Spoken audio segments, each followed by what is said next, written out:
একটা একাডেমিয়া কেমন করে দাঁড়ায় এটা আমরা দেখে আসছি। দেশের বিভিন্ন বিভিন্ন বিশ্ববিদ্যালয়ে আমি কাজ করেছি। এখানে আসবার আগেও 22 থেকে 23 এক বছর আমি থাইল্যান্ডের একটা বিশ্ববিদ্যালয়ে international professor in distinguished scholar ক্যাটাগরিতে আমি কাজ করেছি। ওরা আমাকে আসতে দিতে চায়নি। তো আমি তারপরে বলেছি আমার দেশের প্রতি আমার কমিটমেন্ট আছে। এই বিশ্ববিদ্যালয়টাতে আমাদের এই কমিটমেন্টটা দেওয়া জায়গাটা আছে। এক, এটা এমন একটা জায়গায় বিশ্ববিদ্যালয় যেখানে লেক আছে, পাহাড় আছে, সবুজ আছে।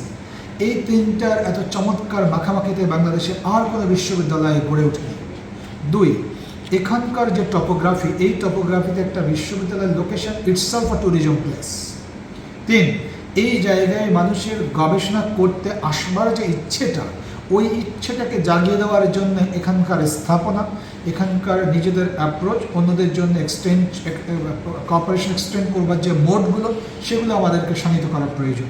চার, কী করে একটা বিশ্ববিদ্যালয় দাঁড়ায়, এই জায়গাতে আমাদের ছাত্র শিক্ষক কর্মকর্তা কর্মচারীর মধ্যেকার যে সম্পর্ক টিম বিল্ডিংয়ে নিয়ে যাওয়া যায় সেটি আমি জানি, এবং সেই টিম বিল্ডিং যদি আমরা তৈরি করতে পারি, এবং এরই মধ্যে আমরা অনেকখানি তৈরি করে ফেলেছি, তাহলে আমরা মনে করি বিশ্ববিদ্যালয় এবং একাডেমিয়ার জায়গাতে একটা নতুন অ্যাসেট এবং রিসোর্স। পাঁচ, এই বিশ্ববিদ্যালয়ে এমন সব সাবজেক্ট দরকার যে সাবজেক্টগুলো এই জায়গার মানুষের লাইভলিহুড ইমপ্রুভমেন্টের জন্য ভীষণ কাজ করবে।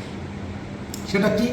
আপনি এখন দেখতে পাচ্ছেন একটা ট্যুরিজম আছে, কিন্তু প্রকৃতপক্ষে ট্যুরিজম কী করে এই জায়গা আরও বেশি ফোকাসড হতে পারে, আমরা সেই অ্যাপ্রোচের সাথে ছিলাম না। আমরা বলছি এটা ট্যুরিজম হাব হতে হবে একটা। এই প্রস্তাব আমরা অলরেডি দিয়েছি বিভিন্ন জায়গায় সরকারের। আমরা লিখিত প্রস্তাব দিচ্ছি যে ট্যুরিজম হাব হতে হবে। বিমানে কেমন করে ট্যুরিজম হয়, নৌপথে কেমন করে ট্যুরিজম কাজ করে, তার একটা ডামি এবং টেমপ্লেট এই বিষয়ে থাকতে হবে। এই টেমপ্লেটের কথা কেউ তো চিন্তা করে না। সাবজেক্ট সবাই খুলেছে, কিন্তু ওরা চিন্তা করে না।